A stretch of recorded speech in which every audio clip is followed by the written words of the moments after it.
While our problems are increasing and getting bigger, our capacity to solve problems was getting bigger than that, was growing even faster. Mm-hmm. So the optimism comes from the fact that our capacity and awareness to solve problems is actually increasing faster than the problems. I deliberately choose to be more optimistic every year. And that optimism is based on my interest in history. The more I got involved with future stuff, the more history I read, the more optimistic I became. And so part of the optimism comes from the acknowledgement of the reality of progress. I think that's where it begins. If you acknowledge the reality of progress over time, then that for me was the foundation, the beginning foundation for my optimism.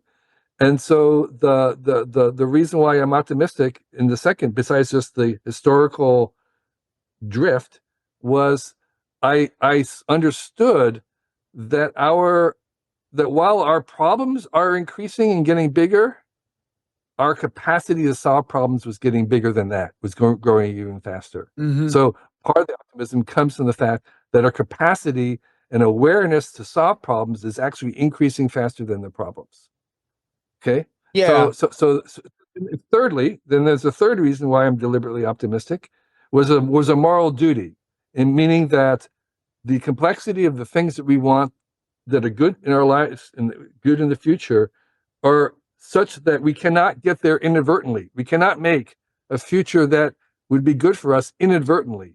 We actually have to have a picture of it in our head. We have to envision it, and then we have to believe that it's possible. Just like Steve Jobs saw this iPhone in his head and believed that it could be made even though it seemed impossible at the time. That's the optimism that we require to have a future that we want to live in, is that going to require us to imagine a friendly future and then to believe that we can make it happen. So that's the third component. Okay, let me give you my big concern about the moment we're passing through, and maybe kind of argue that there's a certain kind of qualified pessimism or at least alarm that could be helpful. I don't know. So I kind of agree. Our technical capacity to solve problems and figure out solutions has grown a lot. A common impediment to solving, well, let me back up. I think AI will evolve in a much more benign way if the world can collaboratively think about how they want to guide it and what norms they want. And I would say what regulations they want. I think, tell me if I'm wrong, but you've got more libertarian in you than I do. And so you might be skeptical of the international governance per se part. But even so, like transparency is probably like, if we know what's going on in other nations, AI wise, we may feel less inclined to like ramp up some kind of AI arms race that could have unfortunate byproducts. Anyway, my feeling is that the less powerful tribalism is, both among nations and within them, the better we'll handle the technological transformation to come. And you may disagree with that, but and I want to hear if you do. But that's one reason I want to kind of sound an alarm and say, we really got to get our shit together. It's just ridiculous that we're still having wars and stuff. I mean, I understand if you're on one side or the other. I understand it doesn't seem like a trivial matter. You have genuine fears about your security or genuine grievances. I don't want to trivialize it, but just as a species, we're starting to understand kind of the cognitive biases that drive conflict and always convince people on both sides that they're right and the other one's wrong. They can't both be right. And I really think we need to get a grip on this, whether through, you can do it various ways. There are spiritual disciplines and contemplative disciplines that can help. There's science can help illuminate the cognitive biases. Therapies can help.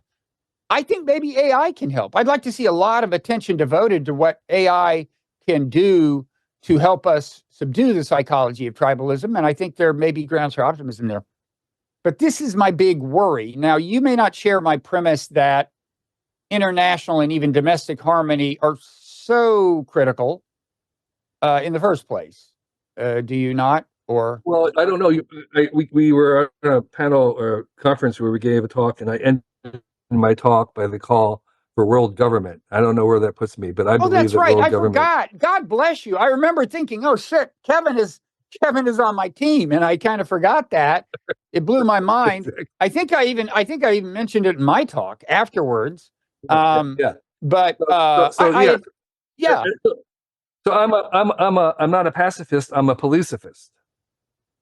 I Hmm, believe actually it is possible to eliminate war on the planet by shifting, but by demoting this idea of national sovereignty um, and having police rather than war, where hmm, you are policing adjudication between conflicts rather than allowing people to hit back hmm, and so forth. So yes, I believe that it is, and I agree. I think that AI could help us both hmm, um, imagine that future and also bring it about in many ways.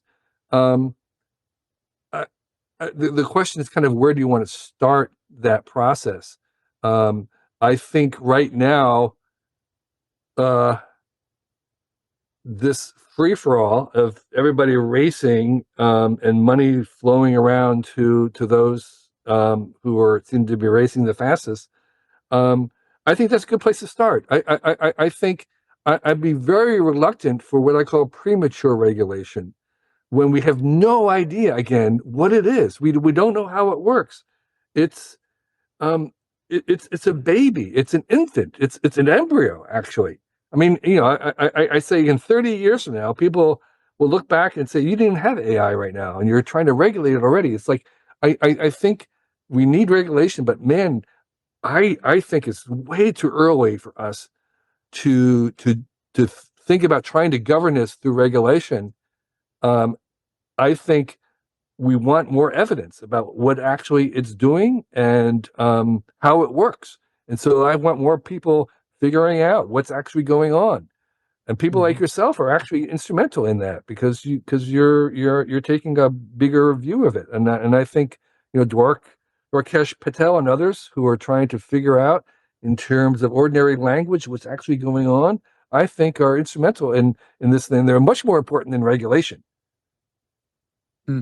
I'd be very hesitant to regulate right now. Yeah, my concern is just about